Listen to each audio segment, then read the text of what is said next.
कुदरत साहब ने इन्हें नीचे बुलाया है।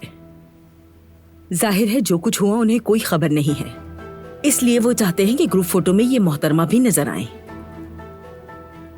देर मत करना, अपनी तबाही के लिए तैयार हो जाओ। अब अच्छी तरह सोच लो फरात, तुम्हें ताकत के साथ रहना है या उस अधूरी जिंदगी के साथ जो तुम्हारे नसीब में लिख दी गई है।